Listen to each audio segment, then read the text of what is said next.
আমরা দীর্ঘদিন পর্যন্ত পদবি পরিবর্তনের আন্দোলন করতেছি। প্রধান সহকারী, উচ্চমান সহকারী পদ পরিবর্তনের প্রশাসনিক কর্মকর্তা, আমরা এই মাসের 9 তারিখে তারা মিটিং করেছেন। মিটিং একটি নীতিগত সিদ্ধান্ত আসছে, আমাদের এই দাবিটি বাস্তবায়নের কার্যক্রম শুরু করেছে। যে উদ্দেশ্য আমরা সফল করেছি, এই জন্য আমরা আপনাদের প্রতি কৃতজ্ঞতা জ্ঞাপন করতেছি। আপনারা দূর দূরান্ত থেকে আসছেন, আপনাদের উপস্থিতি, আপনাদের আন্তরিকতায় আমাদের সামনের দিনে কাজ করার অনুপ্রেরণা যোগাবে। পাশাপাশি আপনাদের সহযোগিতায় আমাদের সকল কাজ সম্পন্ন হবে, সাংগঠনিক তৎপরতা বৃদ্ধি পাবে, এই বলে আশাবাদ ব্যক্ত করে। এবং আরেকটি বিষয় বলে রাখি, যেহেতু আমাদের মাঠ থেকে অনেকে আসছেন, আমরা দীর্ঘদিন পর্যন্ত পদবি পরিবর্তনের আন্দোলন করতেছি।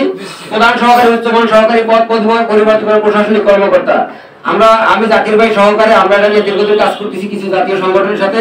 আপনাদেরকে একটু একটা মেসেজ জানিয়ে দিতে চাচ্ছি যে সাম্প্রতিক সময় আমরা যে প্রেস সংবাদ সম্মেলন করেছি, তার পরবর্তীতে জনপ্রশাসন মন্ত্রণালয় আমাদেরকে নিয়ে বসেছেন।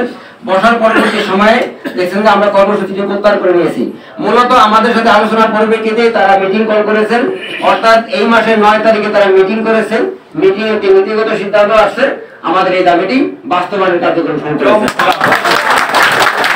ইতিমধ্যে একটা রেজুলেশন হয়ে গেছে, একটি ছোট সাব কমিটি করছেন, কি প্রক্রিয়া কার্যকরী করবেন। এবং কমিটির যিনি সভাপতি স্যার অনুবাদ করতে গেছেন, ওই স্যার যেদিন অনুবাদ করতে গেছেন, অর্থাৎ স্যারের নিজ হাতে শেষ করে দিয়ে তারপর গেছে। স্যারের খুব ইচ্ছা যে আমি থাকা অবস্থায় কাজটি করে দিয়ে যাব। বাংলাদেশের অনেক কর্মচারী ক্ষতিগ্রস্ত এবং বিভিন্ন গোয়েন্দা সংস্থার রিপোর্টও আসছে যে এই দাবিটি যৌক্তিক। কাউকে অনেককে আমরা দিয়ে দিছি, কাউকে দেয়নি। হয়তো আমরা যেভাবে চাচ্ছি চাওয়াটি শতভাগ না, সেভাবে নাও আসতে হবে। তারা একটা প্রক্রিয়ার মাধ্যমে ঢুকতেছেন যে আস্তে আস্তে এটাকে শতভাগ, অর্থাৎ পদবি একটা ব্যাপার আছে, বেতন স্কেলের একটা ব্যাপার আছে। সুতরাং সব মিলে একটি ভালো সিদ্ধান্তের দিকে তারা যাচ্ছেন। আপনাদেরকে আশাবাদ, এই একটু আশাবাদী শুনিয়ে রাখলাম এবং আপনাদেরকে আবারও ক্ষমা চেয়ে শেষ করছি। সবাইকে ধন্যবাদ। 4-5 বছর শিক্ষকদের নিয়মিত হয়েছে, কর্মচারীদের নিয়মিত হয় না। 4-5 বছর পর্যন্ত এটা অনিষ্পন্ন অবস্থা পড়ে আছে। এই ফাইলটা এইটা অ্যাড্রেস করার জন্য একজন প্রতিনিধি আমার কাছে এখন দিয়ে যাবে, নাম সহ।